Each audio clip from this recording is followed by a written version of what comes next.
Hi നമസ്കാരം, എൻ്റെ പേര് രതീഷ്. ഞാൻ തൃശ്ശൂരിൽ നിന്ന് വരുന്നു. ഞാൻ ബിസിനസ്സാണ് ചെയ്യുന്നത്. ഞാൻ കുറച്ച് അധികം കാലങ്ങളായി ഇതുപോലെയുള്ള, അതായത് ഹിപ്നോട്ടിസം എന്നുള്ളതിലേക്ക് ഞാൻ എത്തിയിട്ട് കുറച്ച് കാലങ്ങളായിട്ടുള്ളൂ. പക്ഷെ മറ്റു പല മേഖലകളിലൂടെ ഇപ്പോൾ ഇവർ പറഞ്ഞ പോലെ ഞാൻ മെൻ്റലിസം നല്ല രീതിയിൽ പ്രാക്ടീസ് ചെയ്യുന്ന ആളാണ്. അതിൽ തന്നെ ഞാൻ ഇതിൽ നിന്ന് മാറ്റി നിർത്തി നിങ്ങളുടെ രണ്ടുപേരും പറഞ്ഞ ഒരു കാര്യത്തിലുള്ളൊരു വിയോജിപ്പ് പറയുകയാണ്. Mentalism is an art form. Okay, ഒരിക്കലും മെൻ്റലിസത്തെയും ഹിപ്നോട്ടിസത്തെയും വെച്ച് കമ്പയർ ചെയ്യാൻ പറ്റില്ല. നിങ്ങളത് വെച്ച് കമ്പയർ ചെയ്യരുത്. ഇപ്പോൾ നിങ്ങളൊരാളുടെ പേരെടുത്ത് പറഞ്ഞു, ആളൊരു ആർട്ടിസ്റ്റാണ്.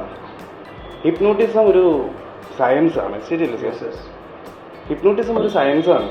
ഒരിക്കലും ഹിപ്നോട്ടിസത്തെ നിങ്ങളൊരു ആർട്ട് ഫോം വെച്ചിട്ട് കമ്പയർ ചെയ്തിട്ട് ഞാൻ അവിടെ പോയിട്ട് എനിക്ക് എത്താൻ പറ്റിയില്ല എന്ന് പറയരുത്. കാരണം മെൻ്റലിസം പെർഫോം ചെയ്ത് ജീവിക്കുന്ന ഒരുപാട് പേരുണ്ട്. അതൊരു കലയാണ്, തീർത്തും ആർട്ടാണ്. അതിലൊരു അതീന്ദ്രിയ ജ്ഞാനവും ഇല്ല, ഒരു സൂപ്പർ നാച്ചുറൽ പവറും ഇല്ല.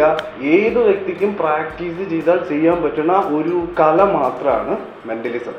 അതുകൊണ്ട് ആ മെൻ്റലിസം ഹിപ്നോട്ടിസം വെച്ച് കമ്പയർ ചെയ്യരുത്. ഞാനത് ജസ്റ്റ് നിങ്ങൾ പറഞ്ഞു കേട്ടതുകൊണ്ട് പറഞ്ഞേ ഉള്ളൂ. ഹിപ്നോട്ടിസം തീർത്തും സയൻസാണ്. ഞാൻ ശരിക്കും വളരെയധികം യാത്ര ചെയ്യുന്ന ഒരാളാണ്. അപ്പോൾ യാത്ര ചെയ്ത് അങ്ങനെ ഒരു യാത്രയിലാണ് എനിക്ക് ഒരു സ്ട്രീറ്റ് ഹിപ്നോട്ടിസ്റ്റിനെ ഞാൻ പരിചയപ്പെടുകയുണ്ടായി. നോർത്ത് ഇന്ത്യയിൽ വെച്ചിട്ടാണ്.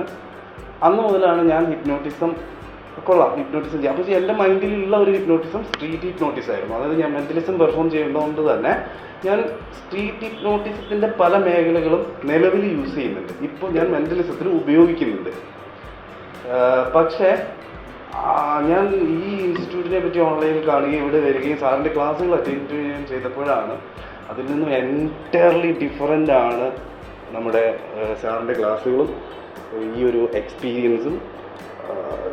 ഞാനിത് ഒരു ക്യൂരിയോസിറ്റിയുടെ പുറത്താണ് ഇങ്ങനെയുള്ള എല്ലാ കാര്യങ്ങളും ചെയ്യാറ്. എൻ്റെ പ്രൊഫഷൻ ഇതല്ല, എൻ്റെ ഗോൾസൊന്നും ഇതല്ല. പക്ഷെ ഇപ്പോൾ ആ ക്യൂരിയോസിറ്റിയിൽ നിന്ന് മാറിയിട്ട് ഈ ഹിപ്നോട്ടിസത്തിൽ കുറച്ച് സീരിയസ്നെസ് വന്നു എന്നെനിക്ക് തോന്നുന്നു. അത് സാറിൻ്റെ ക്ലാസ്സുകൾ കൊണ്ടും ഈ ക്ലാസ്സിൻ്റെ ഒരു സിസ്റ്റം കൊണ്ടുമാണ്. ഞാൻ കുറേ സെർച്ച് ചെയ്ത് കുറേ ആൾക്കാരെ മീറ്റ് ചെയ്തിട്ടുണ്ട്. പക്ഷെ ഈ ക്ലാസ്സിൻ്റെ ഒരു സിസ്റ്റം അത് ഭയങ്കര ഈസിയാണ് ഹാൻഡിൽ ചെയ്യാൻ.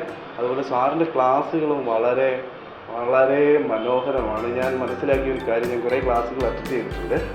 പക്ഷെ സാറ് ഭയങ്കര കാമാണ്. സാറിൻ്റെ ക്ലാസ്സുകൾ അതായത് ഭയങ്കര, ഞാനൊരു 1 day പ്രോഗ്രാമൊക്കെ അറ്റൻഡ് ചെയ്തിരുന്നു ഹിപ്നോട്ടിസത്തിൻ്റെ. പക്ഷെ അവരൊക്കെ നമ്മളെ ആ ഹോളിൽ ഇരുത്തിയിട്ട്, അതായത് അവരുടെ ഒച്ച കൊണ്ട് നമുക്കിത് എന്തോ ആണെന്ന് തോന്നും. അത്രയേ ഉള്ളൂ. അവരുടെ ഒച്ച, അവരുടെ വോയിസ് കൊണ്ട് നമുക്ക് ഇതെന്തോ സംഭവമാണെന്ന് തോന്നും. അതിനപ്പുറത്തേക്ക് ഒന്നുമില്ല. പക്ഷെ സാറ് ഭയങ്കര സൗമ്യമായിട്ട് ഭയങ്കര കാമായിട്ട് അതെനിക്ക് ഒത്തിരി അട്രാക്റ്റ് ചെയ്ത ഒരു കാര്യമാണ് സാറിൻ്റെ ക്ലാസ്. എനിവേ വളരെ മനോഹരമായിരുന്നു. ഞാൻ എന്തായാലും സാറിൻ്റെ കുറച്ചധികം കോഴ്സുകൾ ജോയിൻ ചെയ്യാൻ തീരുമാനിച്ചിട്ടുണ്ട്.